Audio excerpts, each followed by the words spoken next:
मुख्यमंत्री अभ्युदय योजना की आज की क्लास में आप लोगों का बहुत बहुत स्वागत और अभिनंदन है। आज की क्लास में हमने हिस्ट्री की इस क्लास में अभी तक हमने सल्तनत काल के सुल्तानों के विषय में हम लोगों ने जानकारी ली थी, इसका अध्ययन हम लोगों ने किया था। अब सल्तनत कालीन प्रशासन के विषय में, सल्तनत कालीन वास्तु के विषय में और सल्तनत कालीन साहित्य के विषय में, जहाँ से बहुत अच्छी खासी संख्या में प्रश्न पूछे जाते हैं, उसके विषय में आज हम लोग अध्ययन करेंगे। तो आप लोग हेडिंग डाल लीजिएगा सल्तनत कालीन प्रशासन, ठीक है।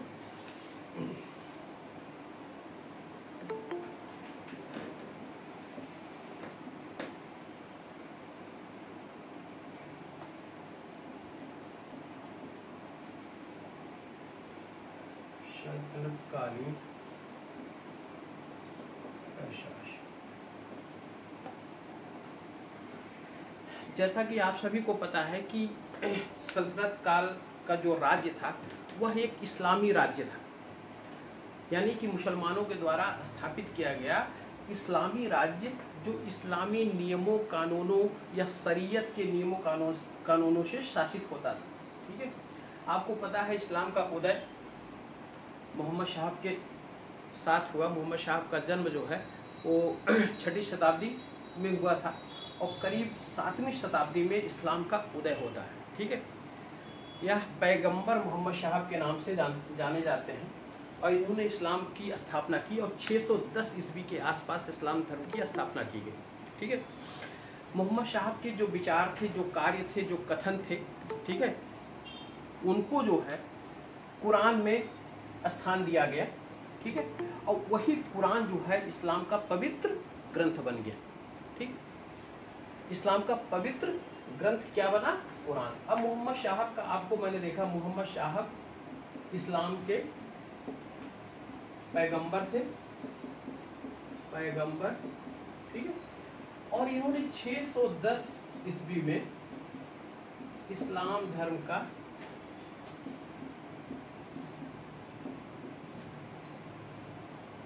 प्रवर्तन, इस्लाम धर्म का प्रवर्तन किया,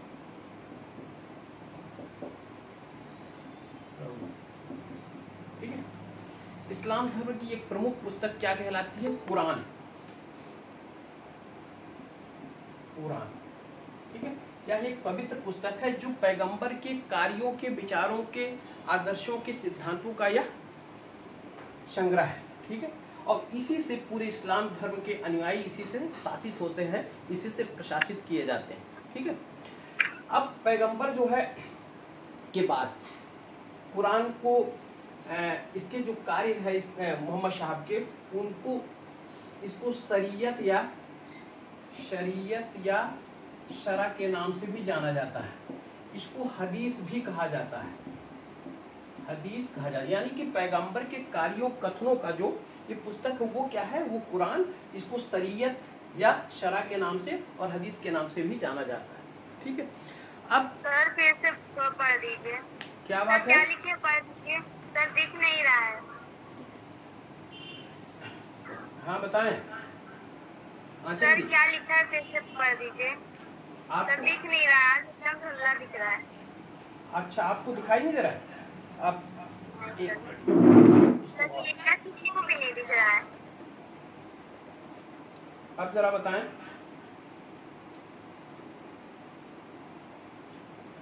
आंचल जी? नहीं सर, क्लियर नहीं दिख रहा है। मनीषा नहीं दिख रहा है क्लियर। अच्छा, क्लियर नहीं दिख रहा है? नहीं सर, ब्लर है पूरा, ऐसा लगा। एक मिनट रुकिए।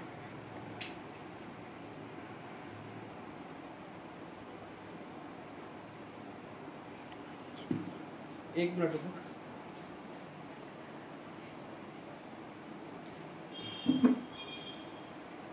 अच्छा, सभी को नहीं दिखाई दे रहा है? कुछ लोगों को? सर सभी को नहीं दिख रहा है। अच्छा, सभी को नहीं। मेरी आवाज सुनाई दे रही है आप लोगों को? सर आवाज आ रही है, आवाज क्लियर आ रही है। आवाज क्लियर आ रही है? Yes sir. मतलब इस पे दिखाई नहीं दे रहा?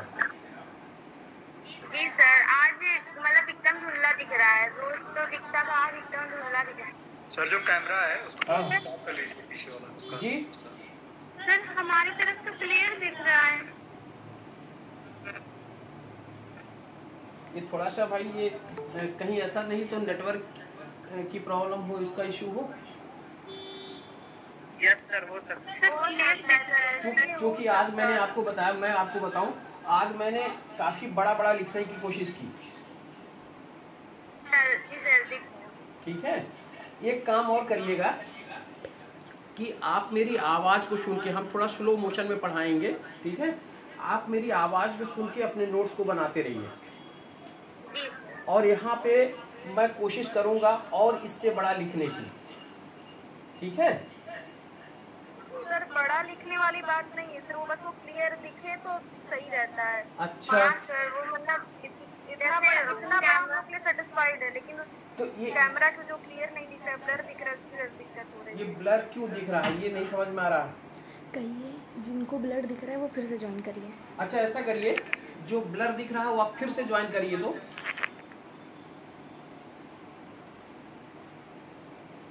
आप जरा फिर से ज्वाइन करिए।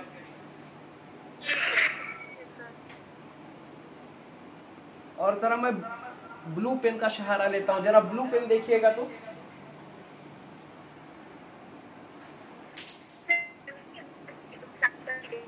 आप बताइए सर ब्लू पेन से तो और नहीं दिख रहा है सर, आपके भी समझ में नहीं आ रहा। सर कैमरे को थोड़ा साफ करिए।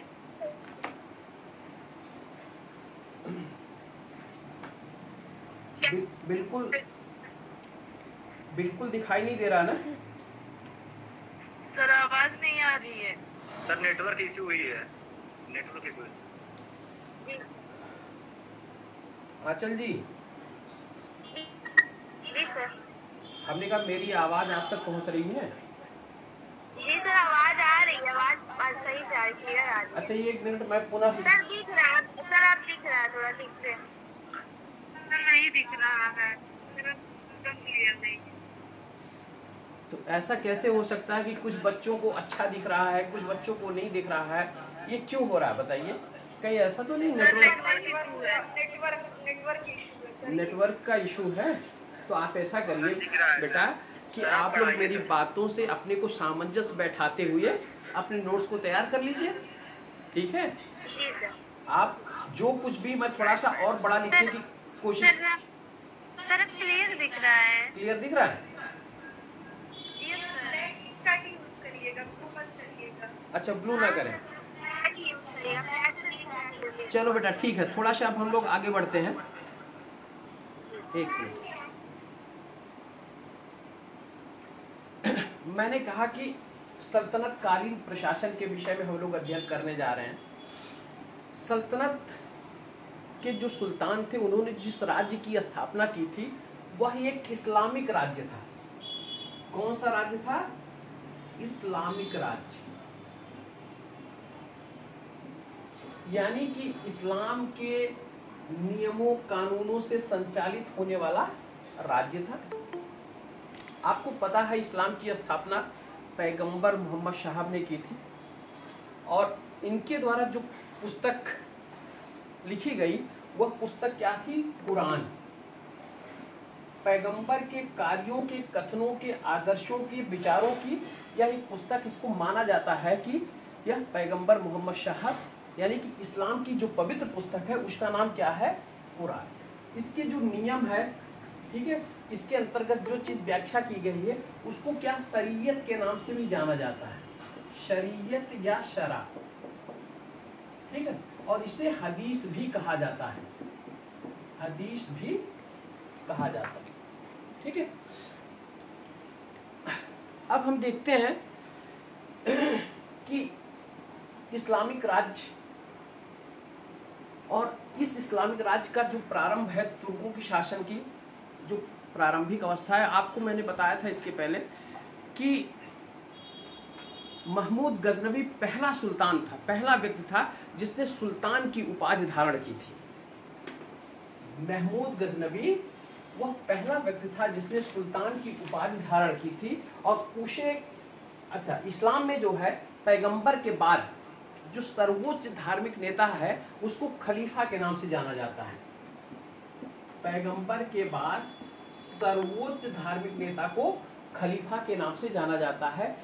पैगंबर मोहम्मद साहब के बाद जो खलीफा प्रथम आए उनका नाम है अबू बकर। अबू बकर। उसके बाद जो दूसरे खलीफा हुए उनका नाम उमर, और तीसरे जो हुए उनका उस्मान, और चौथे खलीफा हुए उनका नाम अली था। ठीक है, ये आपके खलीफा हुए।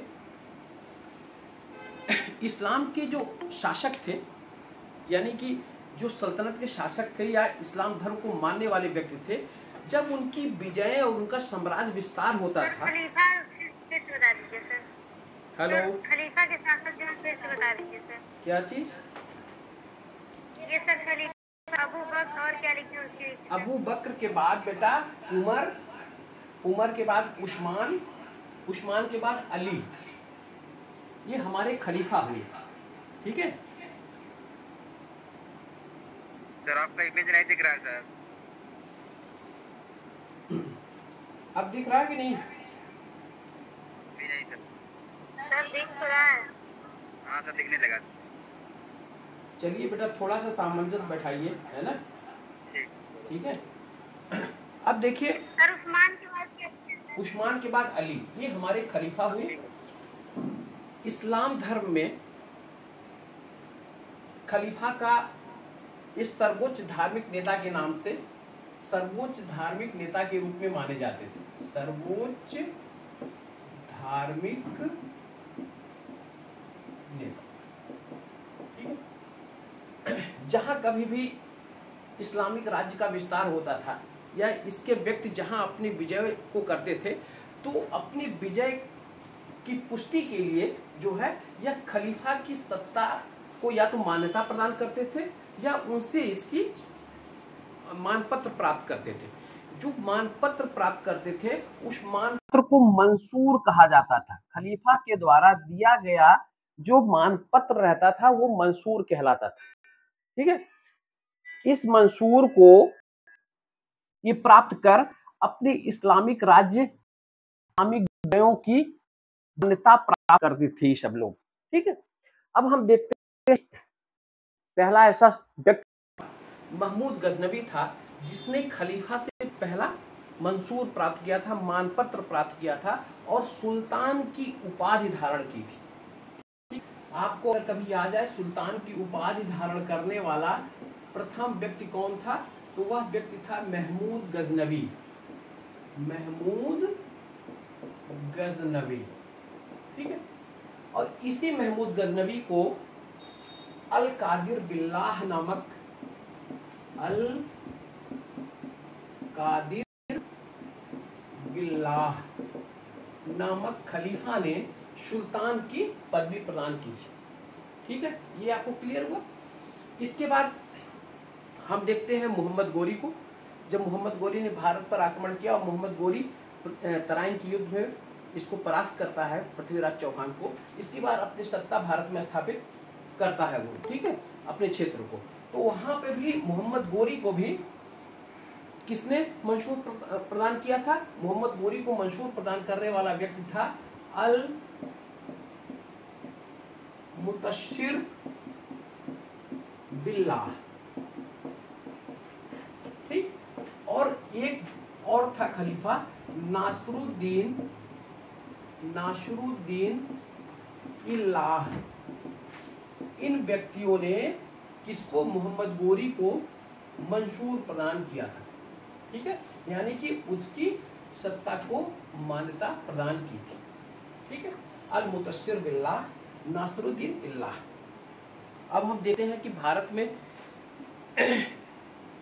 जो मुस्लिम राज्य की स्थापना का मोहम्मद गोरी के बाद, ठीक है, मोहम्मद गोरी जब यहाँ से पृथ्वीराज चौहान को परास्त करता है तो 1192 में 92 में यह जो है ऐबक को हांसी का इक्तादार नियुक्त करता है। इक्तादार नियुक्त। जब कभी अगर क्वेश्चन आपको पूछा जाए कि भारत में इक्तादारी प्रथा को प्रारंभ करने वाला व्यक्ति कौन था, तो यह व्यक्ति आपका मोहम्मद गोरी था। ठीक है, और यह हांसी का इक्तादार किसको बनाया था? ऐबक को। ठीक है, कुतुबुद्दीन ऐबक को झांसी का इक्तादार नियुक्त किया था। और इसके जाने के बाद आपने देखा कि ऐबक ने भारत में गुलाम वंश की स्थापना की। अब ये गुलाम वंश, खिलजी वंश, तुगलक वंश, सैयद वंश और लोदी वंश, इस बारे में हमने आपको सब कुछ बता दिया है। अब हम आते हैं सल्तनत के विषय में कि सल्तनत का प्रशासन किस तरीके से चलता था। ठीक है, एक बात और यहाँ पे थोड़ा सा नोट कर लीजिए कि सल्तनत काल के सिर्फ 3 सुल्तान ऐसे थे, 3 सुल्तान ऐसे थे जिन्होंने खलीफा से मानपत्र प्राप्त किया था। उन सुल्तानों में पहला सुल्तान कौन था? इल्तुतमिश। इल्तुतमिश ये पहला सुल्तान था जिसे 18 फरवरी 1229 को, ठीक है, अबुल मंसूर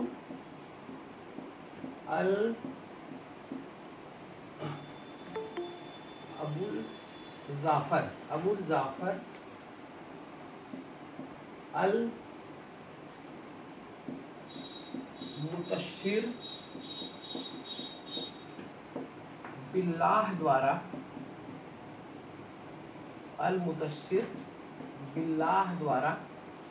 इल्तुतमिश के साम्राज्य को मान्यता प्रदान किया गया था और बहुत से उपहार इसे भेंट किए गए थे। और यह कब हुआ था? 18 फरवरी 1229।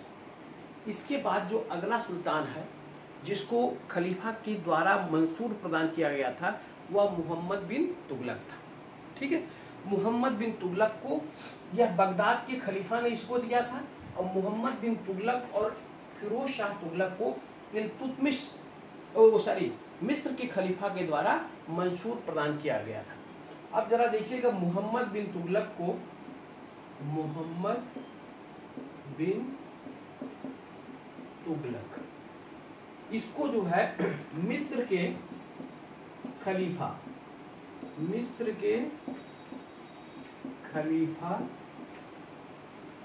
अल हाकिम द्वितीय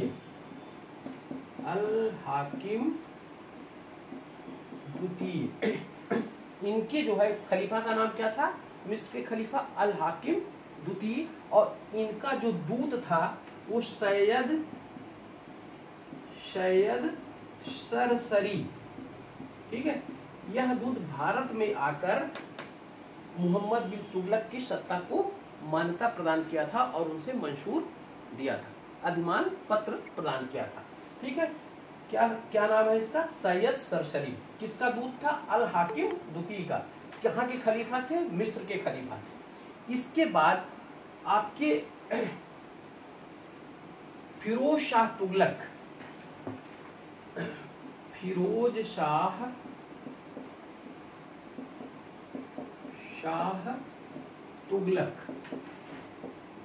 यह सल्तनत का प्रथम ऐसा सुल्तान है जिसने दो बार खलीफा से मंसूर प्राप्त किया। और इसके साथ साथ इसने सैयद उस सलातीन की उपाधि धारण की। सलातीन की उपाधि धारण।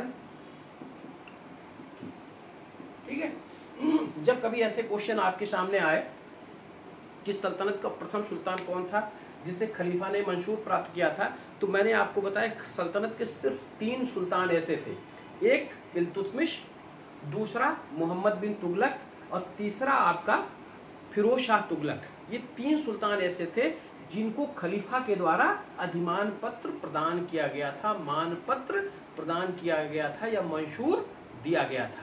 ठीक है, और प्रथम बगदाद के खलीफा ने दिया था और तुगलक बंधुओं को किसने? मिस्र के खलीफा ने दिया था। लेकिन इसके साथ साथ दिल्ली का जो प्रत्येक सुल्तान था वो कहीं न कहीं खलीफा की सत्ता को मान्यता प्रदान करता था। भले ही उसे अधिमान पत्र या मंसूर नहीं प्रदान किया गया था। ठीक है, अब यहाँ देखिए, दिल्ली का सिर्फ एक सुल्तान ऐसा था, वह मुबारक खिलजी ऐसा था जिसने खलीफा की सत्ता को मान्यता प्रदान नहीं किया। ठीक है, अलाउद्दीन खिलजी, बलबन, ये सभी लोग खलीफा की सत्ता को मान्यता प्रदान करते थे। ठीक है, भले ही इनको मंसूर प्राप्त न हुआ हो। अब अलाउद्दीन खिलजी का जरा देख लीजिए। अलाउद्दीन खिलजी कहता था कि हम अपने प्रशासनिक कार्यों में धर्म को इन्वॉल्व नहीं करेंगे। ठीक है, उलेमा वर्ग या खलीफा की सत्ता, खलीफा को हम प्रशासनिक कार्यों में इन्वॉल्व नहीं करेंगे, लेकिन इसके बावजूद वह खलीफा की सत्ता को मान्यता प्रदान करता था। और इसने क्या किया, अलाउद्दीन खिलजी ने इसके साथ साथ इसने जो उपाधि धारण की थी, वह उस उपाधि का नाम था नासिर अमीर उल मोमिन। ठीक है, इसको कहा जाता है कि, और एक उपाधि इसके साथ साथ इसने और धारण की थी, यामीन उल मोमिन। ठीक है, इन दो उपाधियों में कहा जाता है कि यह खलीफा का, इसको खलीफा का सहायक की उपाधि थी, यामीन उल मोमिन, और नासिर उल मोमिन जो है खलीफा का, इसको खलीफा का सहायक इसको कहा जाता है, और इसको कहा जाता है खलीफा का दाहिना हाथ, दाहिना हाथ। ठीक है, तो यद्यपि अलाउद्दीन खिलजी खलीफा से कोई मंशूर प्राप्त नहीं किया, अपने प्रशासन में उसने क्या किया, अपने प्रशासन में कभी उलेमा वर्ग के हस्तक्षेप को स्वीकार नहीं किया, लेकिन खलीफा की सत्ता को मान्यता देते हुए उसने नासिर अमीर उल मोमिन और यामीन उल मोमिन की उपाधि धारण की। इसे खलीफा का सहायक और खलीफा का दाहिना हाथ कहा जाता था। ठीक है, हम इसके बाद की जो शासक आते हैं गियासुद्दीन तुगलक, इसके बाद के जो शासक आते हैं गियासुद्दीन तुगलक।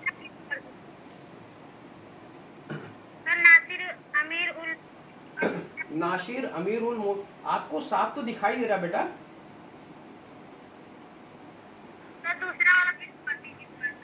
दूसरा है यामीन उल मोमिन, इसको खलीफा का दाहिना हाथ और इसको खलीफा का सहायक कहा जाता है। ठीक है, उसके बाद आप आते हैं गियासुद्दीन तुगलक का। गियासुद्दीन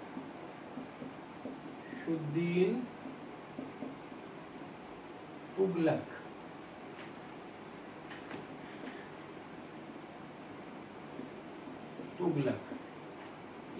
इसको भी खलीफा की तरफ से कोई अधिमान पत्र प्राप्त नहीं हुआ था, लेकिन इसके बावजूद भी इसने जो है अमीर उल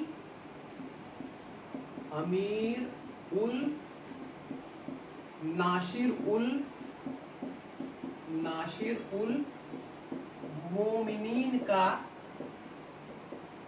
मोमिनीन की उपाधि धारण की। ठीक है, किसने? गियासुद्दीन तुगलक ने।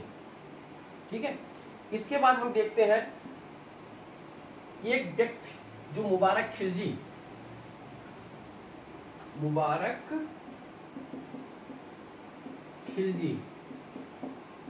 यह सिर्फ एकमात्र ऐसा व्यक्ति था जिसने खलीफा की सत्ता को मान्यता प्रदान नहीं किया और स्वयं को ईश्वर का प्रतिनिधि घोषित किया, और इसने खलीफतुल्लाह की उपाधि धारण की। खलीफतुल्लाह की उपाधि धारण की, और इसके साथ साथ अल इमाम और उल इमाम की उपाधि भी धारण की। उल इमाम की उपाधि भी धारण की। ठीक है, अगर कभी प्रश्न पूछा जाए कि सल्तनत का वह कौन सा सुल्तान था, जिसने खलीफा की सत्ता को मान्यता। सर थोड़ा एक वर्ड जो है इसका फिर से बोल दीजिए, जो उपाधि इसने धारण की है। खलीफुल्लाह, खलीफुल्लाह अल इमाम उल इमाम। ठीक है, अगर आपसे कभी ये प्रश्न आए कि सल्तनत को वो कौन सा सुल्तान था जिसने खलीफा की सत्ता को मान्यता नहीं दी, तो वह एकमात्र सुल्तान आपका मुबारक खिलजी है। ठीक है, मुबारक खिलजी ने स्वयं को खलीफा घोषित किया था, इसीलिए खलीफुल्लाह, इसको ईश्वर का प्रतिनिधि कहा जाता था। अब आपको क्लियर हुआ कि अगर सल्तनत के पूरे सुल्तानों का खलीफा के प्रति उसके मतलब उसके ऊपर या उसकी अधिमानता को स्वीकार करने का प्रश्न उपस्थित हो, तो यह प्रश्न क्या है कि इस प्रश्न के अंतर्गत आपको 2-3 चीजें मिलेंगी। पहला कि वह कौन सा सुल्तान था जिसको खलीफा ने मंसूर या अधिमान्यता प्रदान की, तो वह सल्तनत के 3 सुल्तान थे। एक आपका इल्तुतमिश, दूसरा मोहम्मद बिन तुगलक और तीसरा फिरोज शाह तुगलक। ठीक है, वह कौन सा व्यक्ति था जिसने खलीफा की सत्ता को मान्यता प्रदान की, तो सिर्फ मुबारक खिलजी को छोड़ दिया जाए तो सारे लोगों ने खलीफा की सत्ता को मान्यता प्रदान की थी। भले ही इस्लामिक कानून के अनुसार अपने प्रशासन को चलाने का उसने विरोध किया या उसको उसमें शामिल नहीं किया, लेकिन मान्यता तो जरूर प्रदान की, चाहे वह अलाउद्दीन खिलजी हो, चाहे वह बलबन हो और चाहे गयासुद्दीन तुगलक हो। ठीक है, अब हम आते हैं इसके बाद सल्तनत प्रशासन किस तरीके से चलता था। प्रशासन का जो सर्वोच्च व्यक्ति होता था वो सुल्तान कहलाता था। प्रशासन का जो सर्वोच्च होता था वह सुल्तान कहलाता था, यानी कि सुल्तान की इच्छा ही उस समय की विधि थी।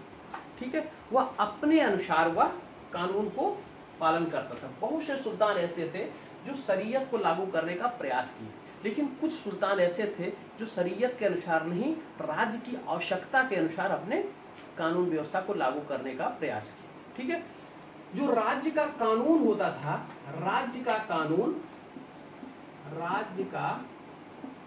कानून वह ज़बाबित कहलाता था।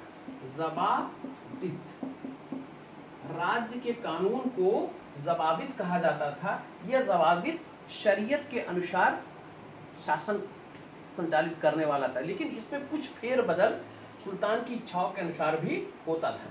ठीक है, अब हम देखते हैं कि सुल्तान जो है सर्वोच्च था, इसकी इच्छा के अनुसार प्रशासन का संचालन किया जाता था, लेकिन सुल्तान को सहायता देने के लिए एक परामर्शदात्री संस्था होती थी।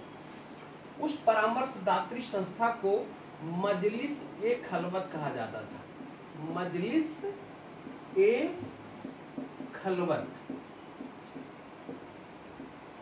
ठीक है, यह परामर्शदात्री संस्था थी। इसकी जो बैठक होती थी वो मजलिस ए आम में होती थी। इसकी जो बैठक होती थी मजलिस ए आम में होती थी। ठीक है, जहां प्रमुख व्यक्तियों से यह सलाह मशविरा कर अपने राज्य के कानून को, अपने नियम कानून को कायदे से उस पर सलाह मशविरा किया जाता था। ठीक है, अब यहाँ सुल्तान को जरा देखिएगा। सुल्तान के पास में 2 प्रमुख वर्ग होते थे। एक वर्ग होता था अमीर और दूसरा वर्ग होता था उलेमा। ठीक है, अमीर वर्ग जो है, अमीर का जो मतलब बहुवचन होता था उसको उमरा कहा जाता था। ठीक है, बहुत से अमीर अगर एक जगह हो तो उसको एक साथ लिया जाए तो उसको उमरा कहलाते थे, अमीर या उमरा। उलेमा जो होता था वह धार्मिक मामलों का सर्वोच्च नेता होता था, यानी कि इस्लामिक कानून की व्याख्या करने वाला प्रमुख व्यक्ति वह उलेमा कहलाता था। सल्तनत में उलेमा का हस्तक्षेप राजकीय कार्यों में काफ़ी अधिक बढ़ गया था। ठीक है, और अमीर वर्ग जो होता था वो प्रमुख प्रशासनिक अधिकारियों का वर्ग होता था जो अमीर कहलाता था। अमीर का बहुवचन उमरा कहलाता था। ठीक है, अब जो है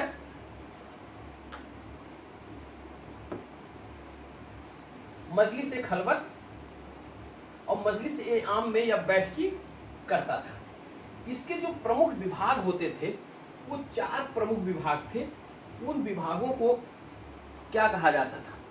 पहला दीवाने आरिज, दीवाने वजारत, दीवान ए वजारत, ठीक।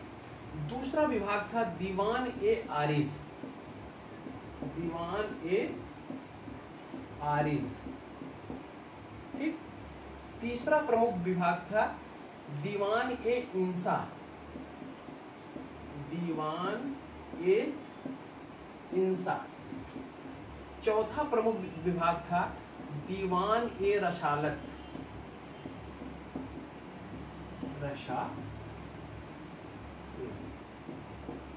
ठीक है।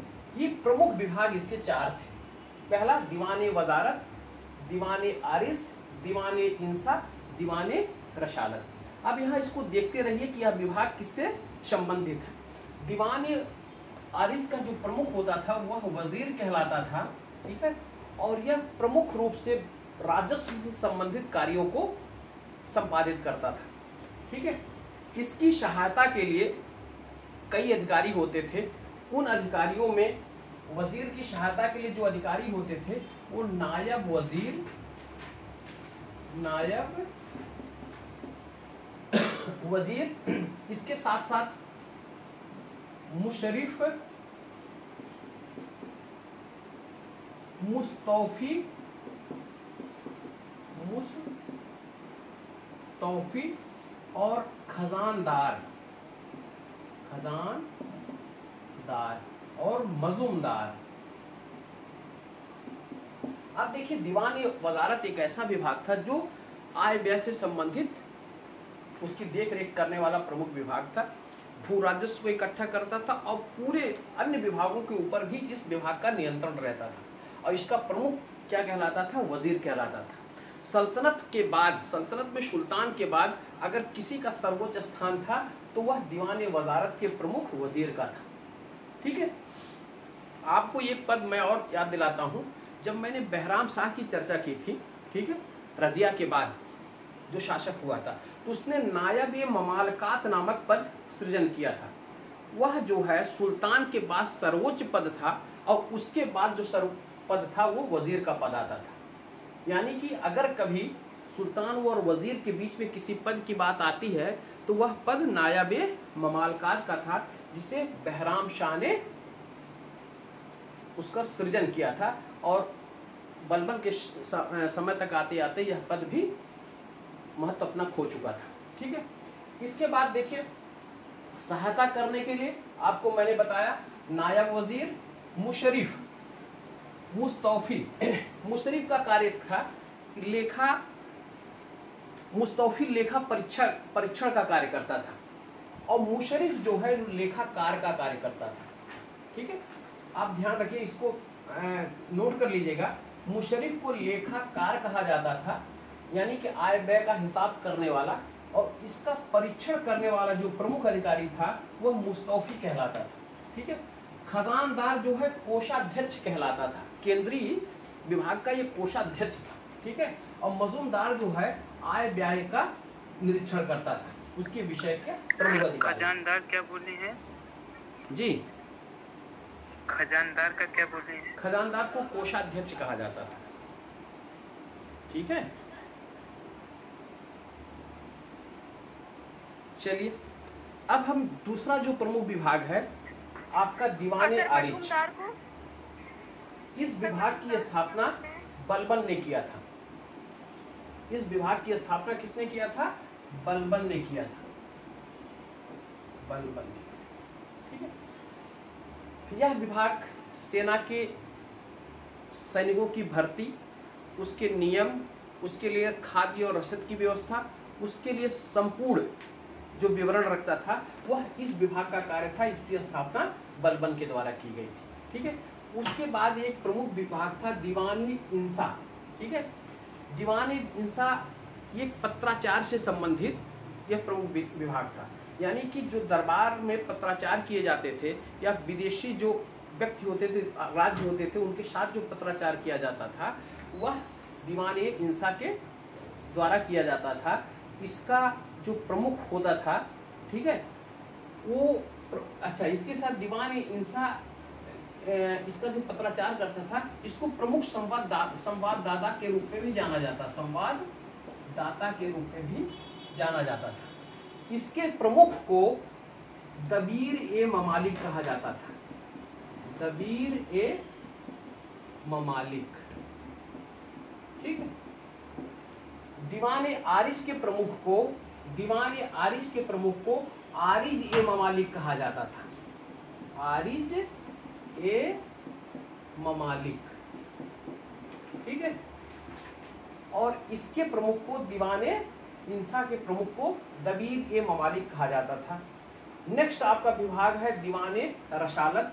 यह रसालत विभाग जो है विदेश मंत्रालय जैसा था, विदेश विभाग था, विदेश विभाग, ठीक है।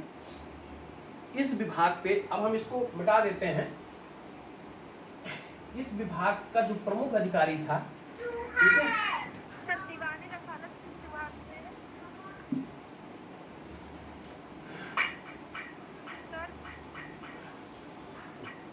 आपका जो विदेश विभाग था वह जो है दीवान-ए-रसालत, दीवान-ए-रसालत नाम, ठीक है।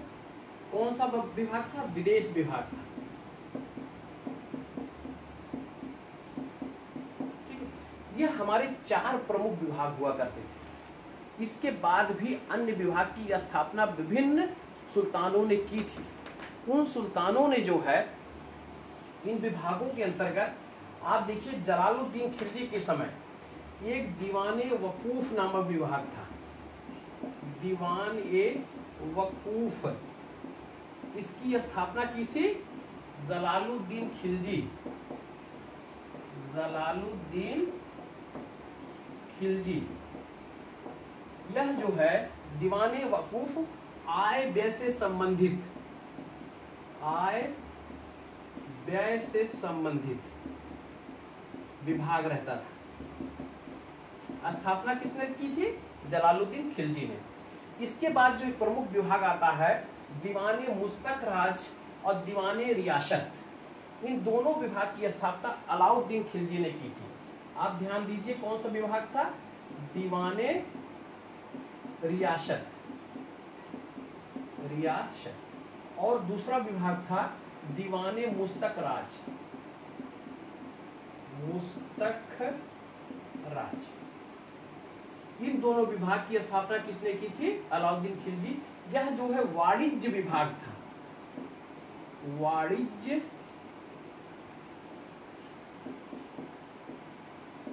विभाग। अलाउद्दीन की जो बाजार व्यवस्था थी वह इसी विभाग से संचालित होती थी। और यह जो है दीवान-ए-मुस्तखराज, यह भू राजस्व से संबंधित व्यय के कार्यों को देखने वाला विभाग था। यह भी भू राजस्व से संबंधित विभाग था, भू राजस्व से संबंधित। यह क्या करता था? जो बकाया राशि होती थी, बकाया राशि, उसका हिसाब किताब रखने वाला विभाग था। इन दोनों विभाग की स्थापना किसने करवाई थी? अलाउद्दीन खिलजी ने, अलाउद्दीन खिलजी, ठीक है। दूसरे विभाग का क्या नाम है? जी बताएं। सर ये दूसरे विभाग का क्या नाम है? किसके?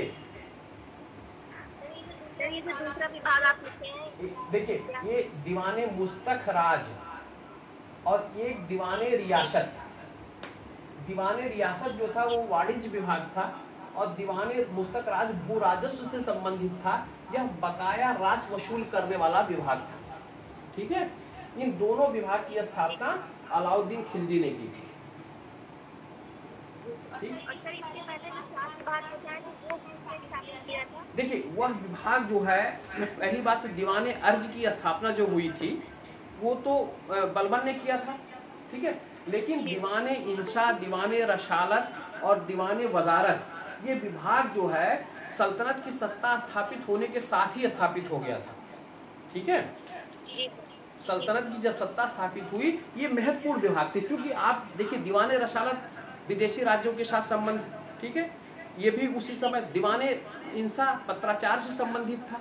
ठीक है, तो ये जो है उसी समय हो गया था। और वजारत जो है भू राजस्व से संबंधित था, ये भी उसी समय इसकी सत्ता स्थापित करने के बाद से ही हो गई। ठीक है, लेकिन जिन विभागों की स्थापना सुल्तानों के अलग अलग समय में हुआ था, उनको मैं आपको डिनोट करवा दे रहा हूँ। ठीक है, उसमें आपका पहला विभाग दीवाने आरिज या दीवाने अर्ज बलबन के समय में, दीवाने वकूफ जलालुद्दीन खिलजी के समय में, दीवाने मुस्तकराज दीवाने रियासत यह अलाउद्दीन खिलजी के समय में। ठीक है, आगे चल के देखते हैं कि कौन से विभाग स्थापित हुए थे। इसके बाद आपको ये पता होगा कि मोहम्मद बिन तुगलक के शासनकाल में जब आपके राजस्व की वृद्धि हुई थी, कहाँ पर, दोआब में कर वृद्धि किया गया था, तो उस समय किसानों ने विद्रोह किया था। उस किसानों के विद्रोह को शांत कराने के उपरांत उसने एक विभाग की स्थापना की थी। उस विभाग का नाम था दीवाने अमीर कोही। दीवान ए अमीर ए कोही यह विभाग था। इस विभाग का जो प्रमुख होता था उसे अमीर ए कोही कहा जाता था। अमीर ए कोही कहा जाता था। और यह विभाग कृषि से संबंधित विभाग था, कृषि से संबंधित। ठीक है, संबंध विभाग था। इस विभाग में क्या हुआ कि कृषि क्षेत्रों का प्रसार, यानी कि बंजर भूमि, ऊसर भूमि, उसको अधिक से अधिक कृषि योग्य बनाने का कार्य किया जाता था। राज्य की तरफ से सिंचाई की व्यवस्था का कार्य भी किया जाता था। इसके साथ साथ कृषकों को ऋण प्रदान करने का कार्य भी इस विभाग के द्वारा संपादित किया जाता था। किसानों की दशा या उसकी दशा को उन्नत करने के लिए भी प्रयास किया जाता था। दीवाने अमीर कोही, इस विभाग की स्थापना किसने की थी? मोहम्मद बिन तुगलक। ठीक है, इसके बाद आते हैं, इसी के समय एक और विभाग स्थापित हुआ था, दीवाने सियासत। दीवान ए सियासत। यह विभाग इसलिए स्थापित किया गया था, यह न्याय से संबंधित विभाग था। न्याय से संबंधित किसके समय में हुआ था? मोहम्मद बिन तुगलक के समय में। इसकी आवश्यकता इसलिए पड़ी थी कि न्याय से संबंधित जो सर्वोच्च विभाग होता था, वह सर्वोच्च अदालत कौन था? सुल्तान की अदालत कहलाती थी, जो मजलिस के नाम से जानी जाती थी। मजलिस एक खलवत के नाम से जानी जाती थी सुल्तान की। ठीक है, और उसके बाद जो धर्मशास्त्री होते थे, काजी होते थे, ठीक है, वो काजी की अदालत होती थी, जिसे कजा के नाम से जाना जाता था। ठीक है, ये न्यायशास्त्री होते थे। इनकी सहायता करने के लिए मुफ्ती की नियुक्ति की जाती थी। लेकिन जब मुकदमों की अधिक संख्या हो गई थी, तो आपके मोहम्मद बिन तुगलक ने एक नया विभाग दीवाने सियासत की स्थापना की थी, न्याय से संबंधित अधिक मुकदमों को देखते हुए। ठीक है, तो आपके मोहम्मद बिन तुगलक के दो प्रमुख विभाग आप जानते रहिएगा, एक दीवाने अमीर कोही जो कृषि से संबंधित था, और मोहम्मद बिन तुगलक का दूसरा विभाग दीवाने सियासत जो न्याय विभाग से संबंधित था। इसके बाद हम आते हैं फिरोज शाह तुगलक के समय में। फिरोज शाह तुगलक के समय में भी कई विभाग की स्थापना की गई। उन विभागों में एक प्रमुख था आपका दीवाने खैरात। दीवाने खैरात। दूसरा विभाग था दीवाने बंदगान। दीवाने बंदगान। तीसरा प्रमुख विभाग था दीवाने इस्तिहाक। इस्तिहाक। ये तीन प्रमुख विभाग थे किसके समय में? फिरोज शाह तुगलक के समय में। दीवाने खैरात जो था, दूसरा वाला फिर से बोल दीजिए। दीवाने बंदगान। दीवाने बंदगान दीवाने खैरात जो विभाग रहता था, वह विभाग मुस्लिम लड़कियों की शादी के लिए, उसकी पढ़ाई के लिए और विधवाओं की व्यवस्था करने के लिए यह विभाग कार्य करता था। आप यहाँ आगे लिख लीजिएगा, मुस्लिम लड़कियों की शादी ब्याह के लिए और विधवाओं के परवरिश के लिए यह विभाग कार्य करता था। उसके बाद दीवाने बंदगान था। दीवाने बंदगान दासों से संबंधित विभाग था, दासों से संबंधित।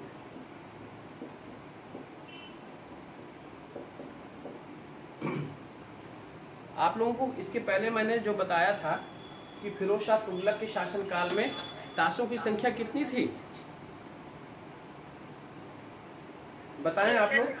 1,80,000। वेरी गुड, बहुत अच्छा, बहुत बढ़िया, 1,80,000। ठीक है, वो दास किस में लगाए जाते थे?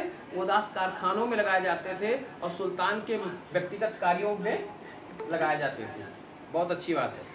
ठीक है, इसीलिए दीवाने बंदगान विभाग की स्थापना किया था। इसके बाद एक दीवाने इस्तिहाक विभाग की स्थापना की थी। वह विभाग पेंशन से संबंधित विभाग था, पेंशन से संबंधित।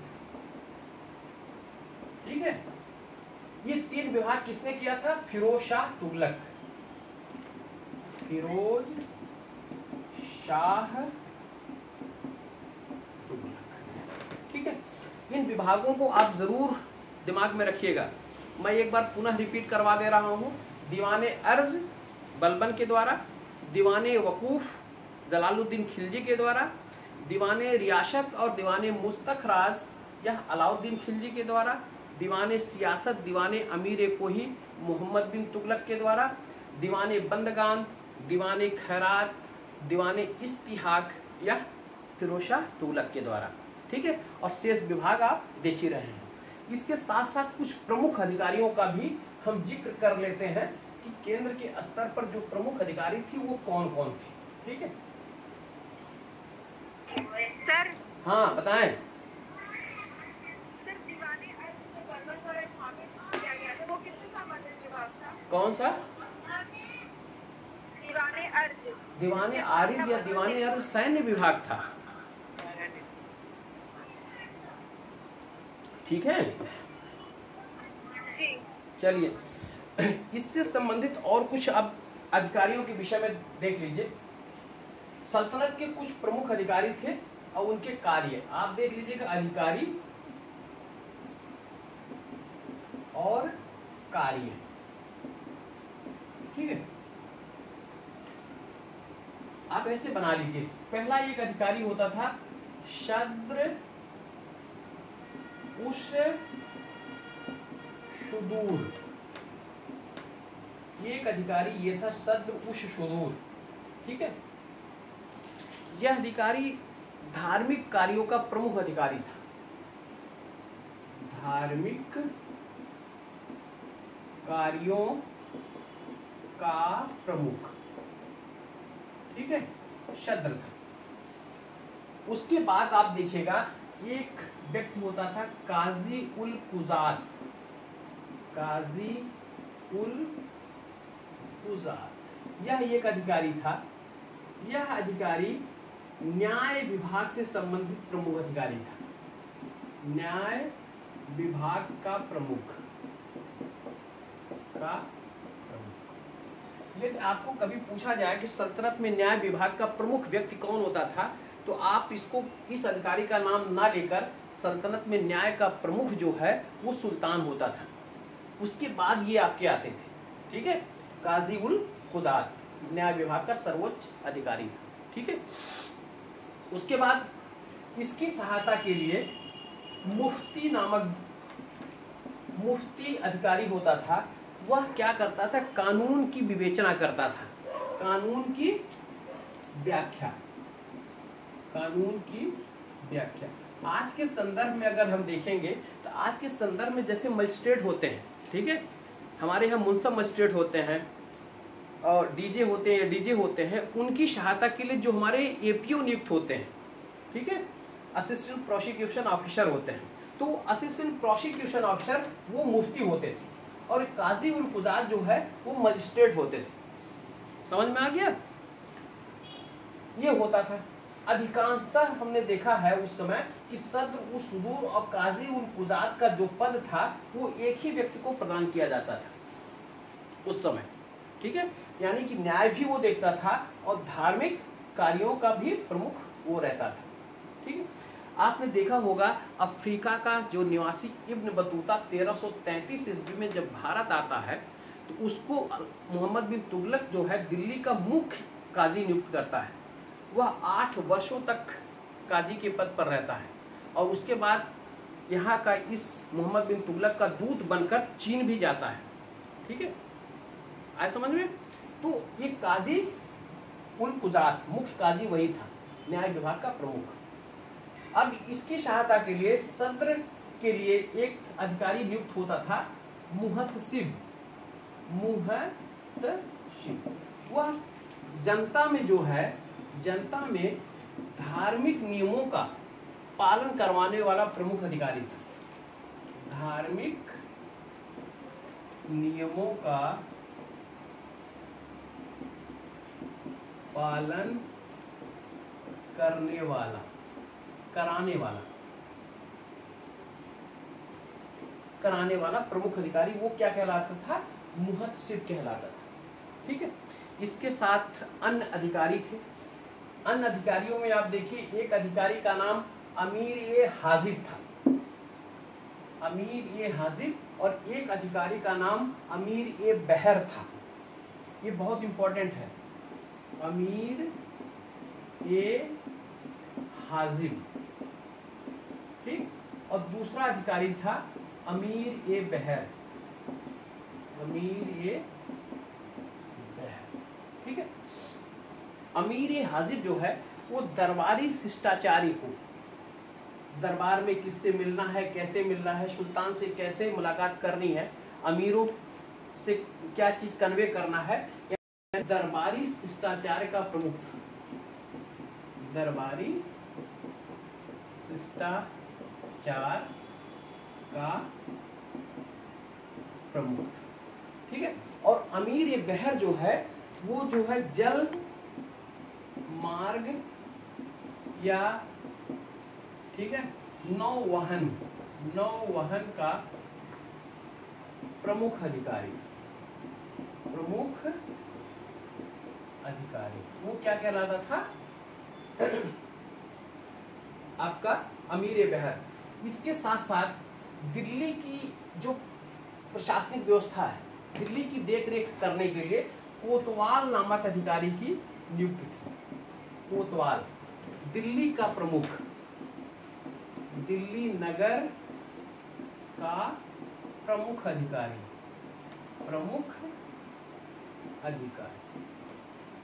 ठीक।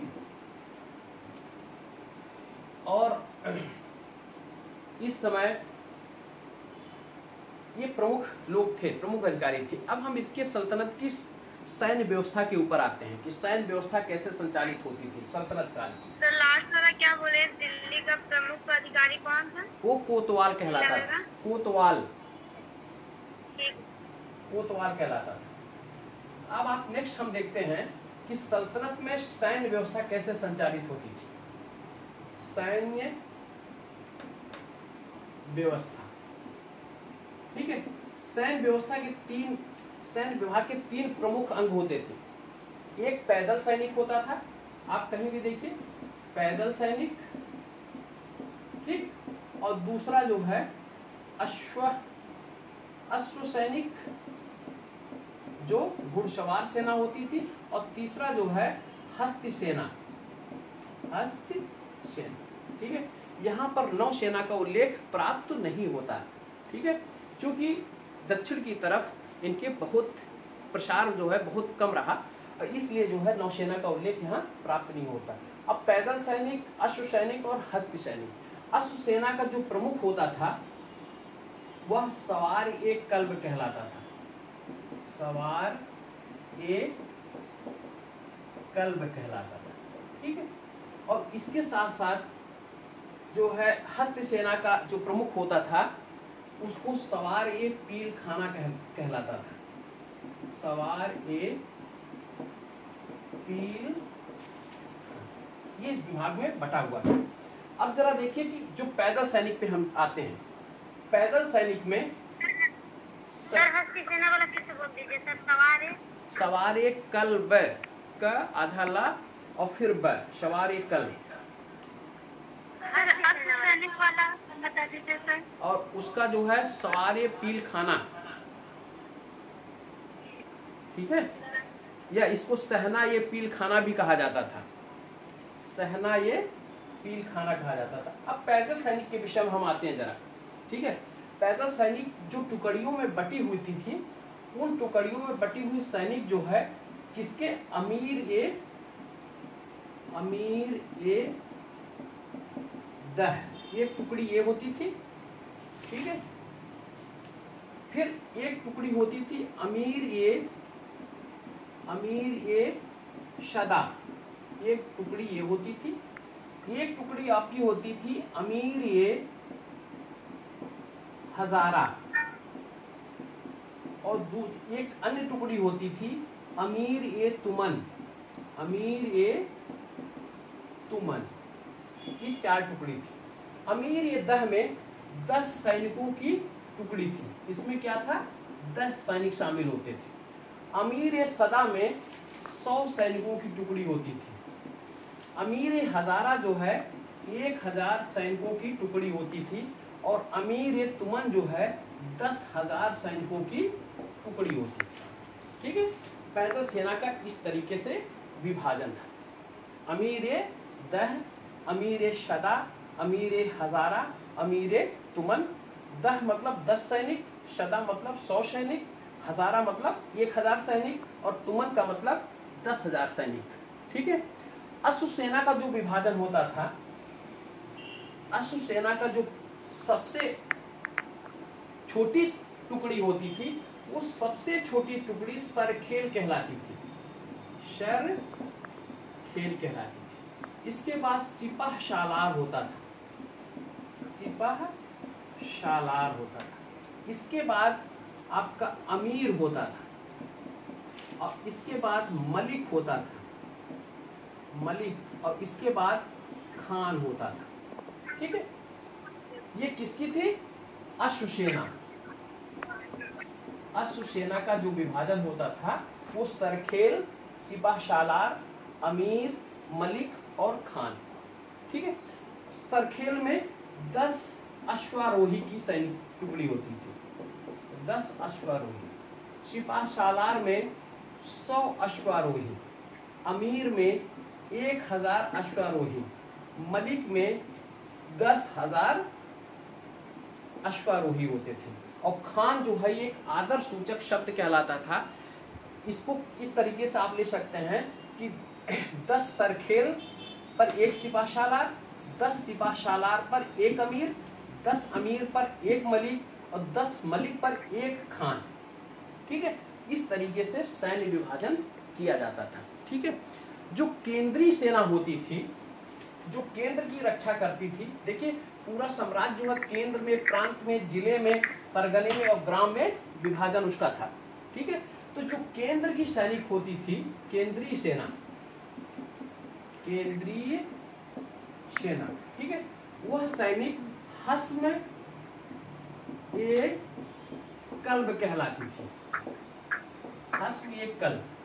प्रांतों की जो सेना होती थी, प्रांतों की सेना, वह सेना हस्म ए अतरफ कहलाती थी, हस्म ए अतरफ कहलाती थी, ठीक है। और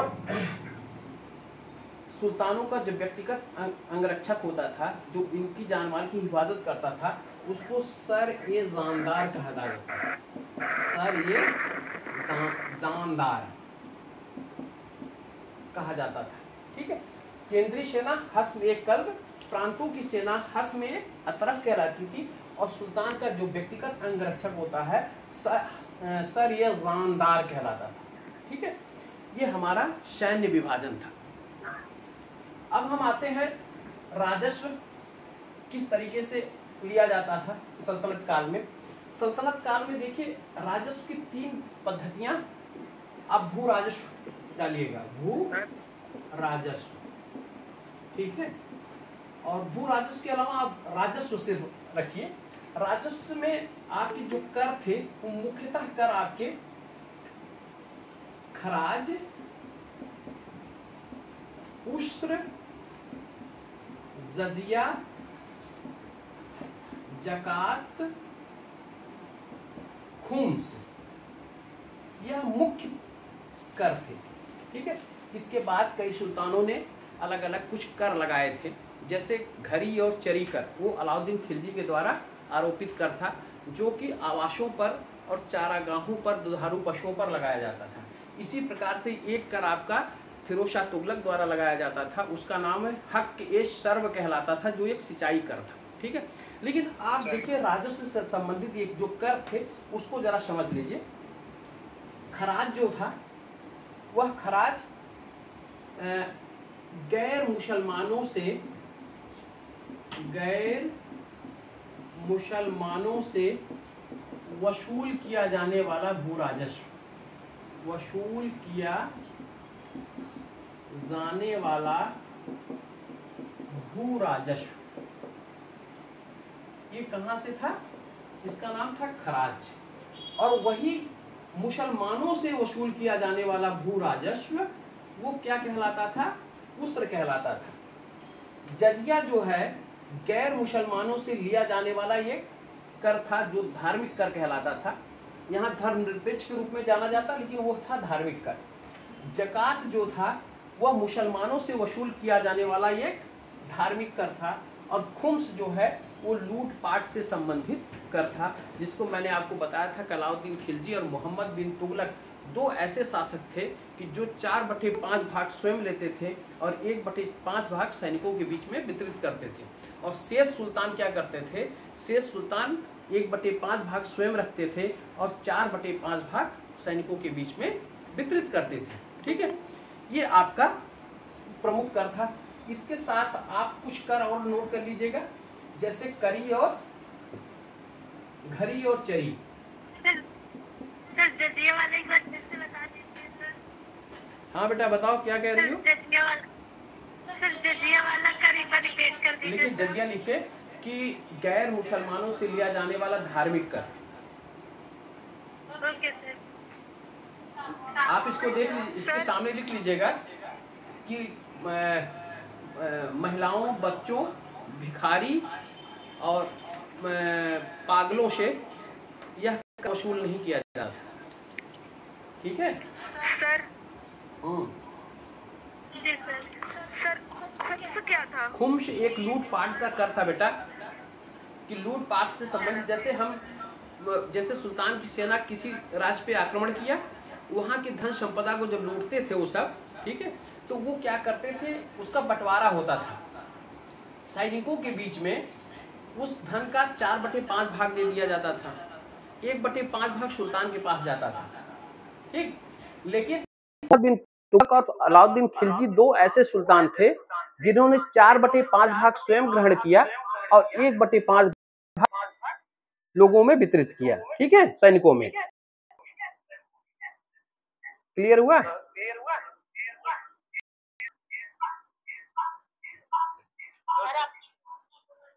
सर जिसने 23 कर सर जिसने समाप्त किया था वो फिरोज शाह तुगलक था बेटा।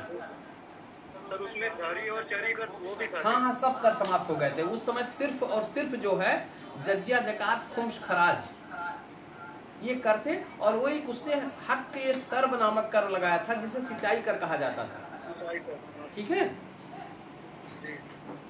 चलिए अब ये कर के बाद देखिए भू राजस्व इकट्ठा करने की जो प्रणाली थी, वो प्रणाली जो है आप घरी चरी लिख दीजिएगा। और इसके साथ साथ एक कर हक ए सर्व, ये कर था, ये फिरोज शाह द्वारा, और फिरोज शाह ही एक ऐसा शासक था जिसने ब्राह्मणों पर जजिया कर आरोपित किया था, ठीक है। फिरोज शाह एक ऐसा शासक था जिसने ब्राह्मणों पर जजिया कर आरोपित किया था। अब देखिए भू राजस्व जो इकट्ठा किया जाता था वो किस प्रकार से किया जाता था। भू राजस्व को एक पद्धति बटाई, ठीक, दूसरी पद्धति मशाहत, और तीसरी पद्धति थी मुक्तई। ठीक है। बटाई पद्धति क्या था कि अनुमान के आधार पर कर निर्धारित किया जाता था कि इस खेत से इतना उपज हो सकता है और उपज का 1/3 भाग कर के रूप में लिया जाता था। ठीक है, वो बटाई थी। बटाई 3 प्रकार की थी, एक लंक बटाई थी, एक राश बटाई थी, एक खेत बटाई थी। ठीक है, जब खेत में फसल जो है खड़ी रहती थी, काटा नहीं जाता था, उसी समय उसका निर्धारण कर लिया जाता था, तो उसको खेत बटाई कहा जाता था। लंक बटाई वो होती थी जब फसल को काट कर उसका गट्ठर बना दिया जाता था, तो उसके बाद जो राश का निर्धारण होता था 1/3, वह लंक बटाई कहलाता था। और राश बटाई ऐसी होती थी कि जब फसल कट जाती थी, उसमें अनाज को अलग कर लिया जाता था, उसके बाद जो बटाई होता था वो राश बटाई कहलाती थी। मशाहत एक ऐसी पद्धति थी जिसने भूमि के माप और उसकी प्रति बिस्वा उपज के आधार पर कर निर्धारित किया जाता था, वो मशाहत कहलाती थी। आप इसको भूमि के माप और प्रति बिस्वा उपज के आधार पर कर लेना, इसको अलाउद्दीन खिलजी ने प्रारंभ किया था। इस पद्धति को अलाउद्दीन खिलजी ने प्रारंभ किया था, लेकिन इसके बाद अलाउद्दीन खिलजी के बाद गियासुद्दीन तुगलक ने पुनः बटाई प्रणाली को लागू कर दिया। ठीक है, और मुक्तई जो है ये मिश्रित प्रणाली थी कर निर्धारण की। तो 3 प्रणाली आप जानते रहिए। और जो है मशाहत को किसने लागू किया था? अलाउद्दीन खिलजी ने। अलाउद्दीन खिलजी और सभी लोगों ने, जितने और सुल्तान थे, सब लोगों ने बटाई पद्धति को लागू किया। ठीक है, अब हम देखते हैं भू राजस्व आ गए, सैन्य व्यवस्था आ गए। अब हम देखते हैं साम्राज्य का विभाजन। ठीक है, कि साम्राज्य कैसे कैसे बटा हुआ था। पहले देखिए सल्तनत का साम्राज्य, ये साम्राज्य था। साम्राज्य को किस में बांटा गया था? सूबा या प्रांत में। सूबा या प्रांत, या इसको विलायत भी कहा जाता था, विलायत भी। इसके बाद यह जो है जिले में बटा था। जिले को पहले जो है बलबन के समय में सिख कहा जाता था, और उसके बाद लोधी उसमें जो है काल में इसको सरकार कहा जाने लगा। ठीक है, और जिले का विभाजन परगने में हुआ था, परगना। ठीक है, और परगना को तहसील होता था, तहसील होता था, और परगने का विभाजन ग्राम में हुआ था। ठीक है, इसी परगना और ग्राम के बीच में एक और इकाई का पता चलता है, जिसे इब्न बतूता पेश करता है, उसे कहता है अमीर ये सदा या सदा। अमीर ये यह इकाई थी। यह इकाई 100 ग्रामों का एक समूह था। ठीक है, जो सदा के नाम से जाना जाता था। अब हम देखिए साम्राज्य, बोले सर, जिला जो है परगना में बटा था और परगना तहसील में। नो, परगना को ही तहसील कहा जाता था। जिले को सिख कहा जाता था। ठीक, सुनाई दे रहा?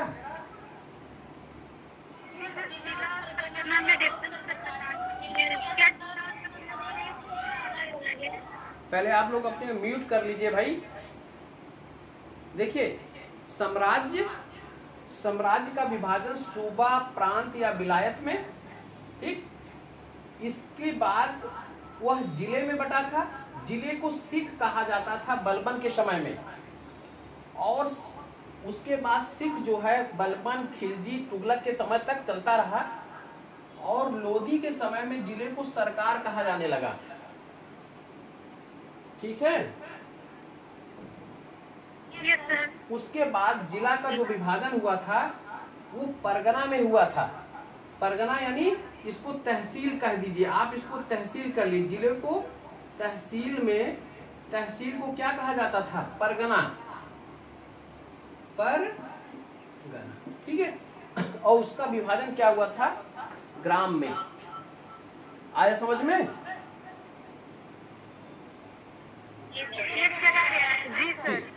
अब हम देखते हैं साम्राज्य को, जरा देख लीजिए इसी जगह। साम्राज्य का प्रमुख जो है वो सुल्तान होता था। जो उसका प्रमुख होता था वो सुल्तान कहलाता था, सुल्तान।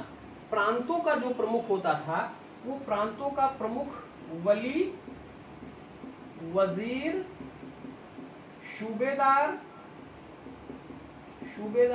मुख्ता, ये शब्द कहलाते थे कहाँ? प्रांतों के प्रमुख। ठीक है। जिले का जो प्रमुख होता था वह सिकदार कहलाता था, सिकदार कहलाता था। ठीक है। और इसकी सहायता के लिए एक और व्यक्ति होता था, वो फौजदार कहलाता था। सिकदार और फौजदार कहाँ होते थे? ये जिले में होते थे। ठीक है। यहाँ तहसील में क्या होता था? तहसील का में, अब इसको हम मिटा दे रहे हैं। तहसील में जो जिसको परगना कहा जाता था, ठीक है, उस परगने में आपके कई अधिकारी होते थे। एक अधिकारी मुशरिफ,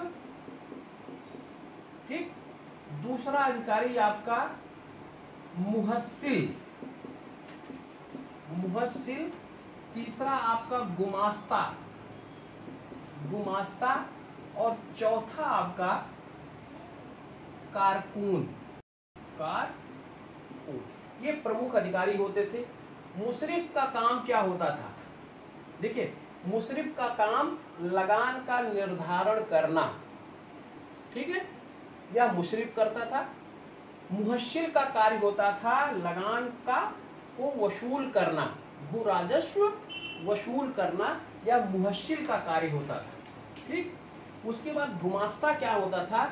वह आदेशों को पढ़कर सुनाता था, वो गुमास्ता कहलाता था। और कारकून जो है वह लेखा जोखा रखने वाला अधिकारी होता था।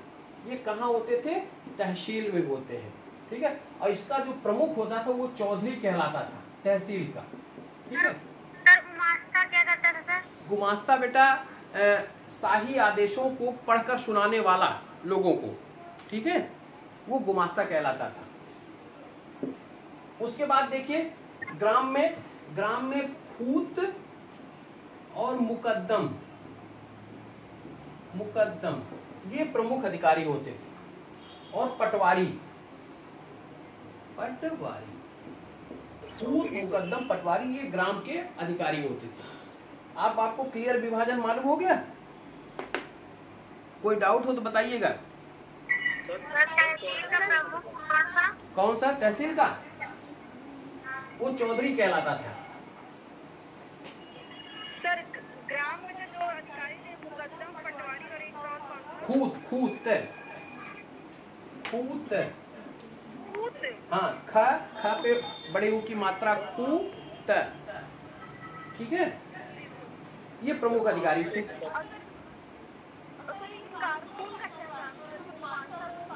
सुने, कारकून जो है वो लेखा जोखा को तैयार करता था, आंकड़ों को रखता था। ठीक है। आमिल यहाँ नहीं था। आमिल आप मुगल जब साम्राज्य पढ़ेंगे तब वहां आमिल आपको मिलेगा। ठीक है। आमिल यहाँ नहीं था। चलिए, ये हमने आपको प्रशासन से संबंधित प्रमुख बातें आपसे शेयर की।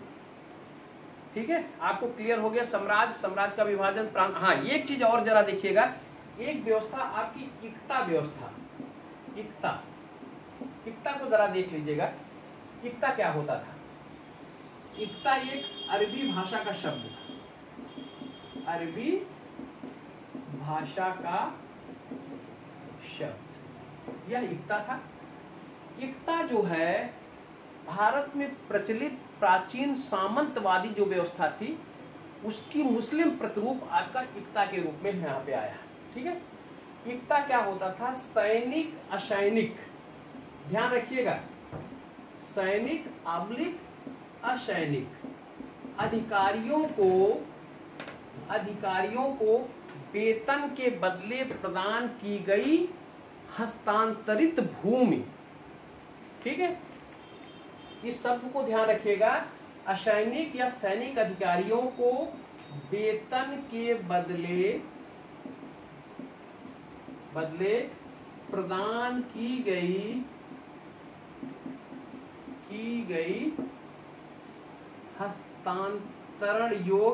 हस्तांतरण योग्य भूमि, ठीक, जिस पर राजस्व करने का अधिकार इक्ता के प्रमुख इक्तादार को दिया जाता था। यानी कि सैनिक असैनिक जो अधिकारी रहते थे उनको वेतन ना दिया जाए, उसके बदले उन्हें भूमि प्रदान की जाती थी। उस भूमि पर उसका अधिकार बस इतना रहता था कि वहां से भू राजस्व इकट्ठा करे, ठीक है, उस भू राजस्व से अपने कार्यों को संचालित करे और इसके साथ साथ शाही सेना यानी कि सुल्तान के लिए एक छोटी सैनिक टुकड़ी भी रखे जो जरूरत पड़ने पर सुल्तान को उपलब्ध कराई जाए। इक्ता जो है आपके हस्तांतरित व्यवस्था थी, यानी कि उस पे कोई वंशानुगत व्यवस्था नहीं थी कि अगर किसी व्यक्ति को इक्ता मिल जाए तो वह वंशानुगत चला आता था। इक्तादार को, इसके प्रमुख को इक्तादार कहा जाता था और इक्तादार को एक क्षेत्र से दूसरे क्षेत्र में हस्तांतरित जरूरत करने पर किया जा सकता था, ठीक है। इस पे उसका वंशानुगत अधिकार नहीं था, इस पे केवल भू राजस्व वसूल करने और अपने कार्यों को संचालित करने के साथ साथ सुल्तान के लिए सेना रखने का कार्य इक्तादारों को हुआ था। इक्ता जो है वो छोटी भूमि भी हो सकती थी और बड़ी भूमि भी हो सकती है। जैसे बड़े किसी व्यक्ति को इक्ता प्रदान किया जाता था तो वो बड़ा इक्तादार मतलब किया जाता था, बड़े इक्ता को प्रदान किया जाता था। वो जो बड़ा इक्ता होता था वह कभी कभी प्रांत के रूप में भी जाना जाता था, ठीक है। जैसे बदायूं का इक्तादार था, ठीक है, बदायूं एक प्रांत था, वो बहुत महत्वपूर्ण इक्ता था, ठीक है, उसको कभी कभी लोगों को दिया जाता था। इस तरीके से जो बड़ा इक्तादार होता था उसके प्रमुख को मुक्ता या बली के रूप में जाना जाता था, ठीक है। और इसके अलावा जो छोटे इक्तादार थे, छोटे इक्ता थे, उसके प्रमुख को इक्तादार के रूप में जाना जाता था। एकदम क्लियर हुआ कि नहीं आप लोगों को? Yes sir. जी सर। हो गया। अब इक्ता कभी दिमाग से करिएगा नहीं, यह अरबी भाषा का शब्द है, ठीक है, और यह एक प्रमुख प्रशासनिक व्यवस्था का अंग रहा सल्तनत का। इसको मैं बार बार कहा कि अगर आ जाए क्वेश्चन कि पहली बार इक्ता किसने प्रदान किया, तो वह इक्ता मोहम्मद गोरी ने प्रदान किया था, जो कि कुतुबुद्दीन ऐबक को हांसी का इक्तादार बनाया था, ठीक है। उसके बाद इल्तुतमिश ने इसको एक व्यवस्थित स्वरूप प्रदान किया, ठीक है। तो आज हम प्रशासन के संबंध में कई चीज़ों का अध्ययन किए। हम सोचते थे कि आज हम सल्तनत के वास्तुकला के और साहित्य के विषय में भी अध्ययन कर लेंगे, लेकिन अब चूंकि बहुत समय नहीं है, ठीक है, तो आज हम इसी जगह इसको दे रहे हैं। आप लोगों को कोई क्वेश्चन हो तो आप पूछ सकते हैं, ठीक है। हाँ बताएं। फवाजिल जो अधिशेष भू राजस्व होता था उसको फवाजिल कहा जाता था, ठीक है। लेकिन ये फवाजिल भी जो है वो मुगल साम्राज्य का शब्द था। सर ये भूमि का जो वर्गीकरण हुआ था सर, खालसा भूमि और कौन-कौन? देखिए खालसा, हाँ खालसा भूमि इसको कहते थे कि जो केंद्रीय नियंत्रण में रहने वाली जो भूमि रहती थी वो खालसा भूमि कहलाती थी। देखिए अलाउद्दीन खिलजी ने क्या किया था, इल्तुतमिश के समय से ही लोगों को इक्ता प्रदान कर दिया जाता था, भूमि का वितरण हो जाता था। भूमि को जो प्रदान किया जाता था वो कई रूपों में दिया जाता है। एक तो आपको मिल्क के रूप में, ठीक है, दूसरा वक्फ के रूप में, और तीसरा जो है आपको इक्ता के रूप में भूमि दी जाती थी। जैसे धार्मिक कार्यों को जो के लिए जो भूमि प्रदान की जाती थी वो वक्फ कहलाती थी, ठीक है। अनुदान के रूप में जो भूमि प्रदान की जाती थी या इनाम के रूप में की जाती थी वह मिल्क कहलाती थी। और इक्ता जो है वेतन के बदले जो भूमि प्रदान की जाती थी वह इक्ता कहलाती थी। अब इसी को इक्ता को भूमि को या किसी भूमि को केंद्रीय नियंत्रण में अगर ले लिया जाए तो वह भूमि खालसा भूमि कहलाती थी, ठीक है। और कुछ सर ये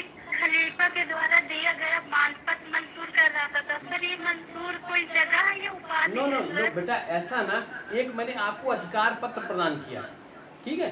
जैसे सुल्तान या कोई व्यक्ति जो अपने साम्राज्य का विस्तार करता था, अपनी विजय करता था, तो वो इस्लामिक सत्ता से गवर्न होता था, इस्लामिक जो कानून थे उससे गवर्न होता था, और इस्लामिक का जो प्रमुख रहता था वो खलीफा कहलाता था।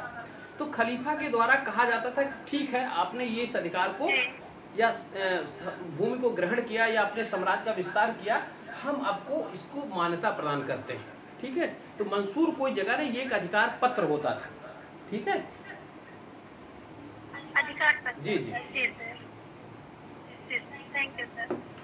आज जरा क्लास के विषय में जो कमियां हो उसको थोड़ा सा शेयर कर लें कि मेरी आवाज में या मेरे बोर्ड में, ठीक है, क्या क्या समस्याएं थी। सर आवाज क्लियर आ रही थी पर दिख नहीं रहा था। मतलब साफ दिख नहीं रहा था।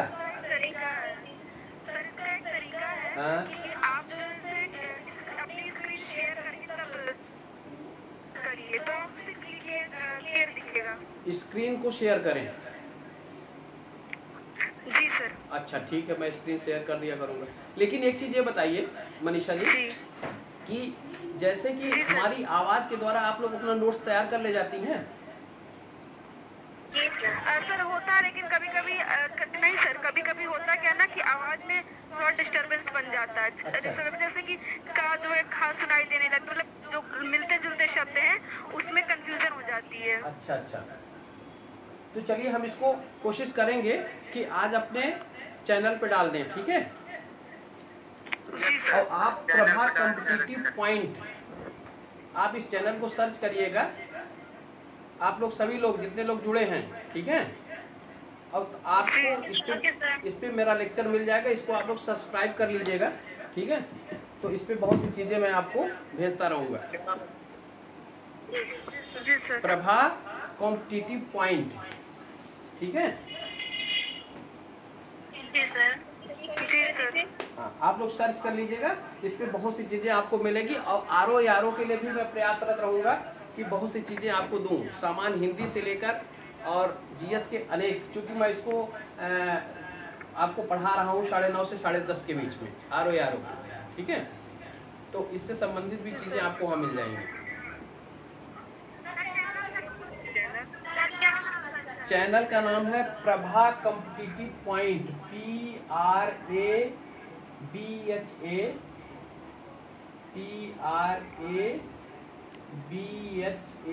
Prabha competitive COMPTIVE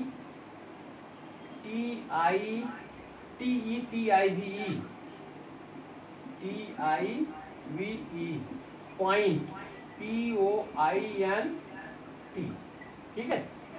Prabha competitive point, आप इसको सर्च कर लीजिएगा, आपको मिल जाएगा, ठीक है। फिर आप लोगों को बहुत बहुत शुभकामनाओं के साथ क्लास को यहीं विराम देते हैं।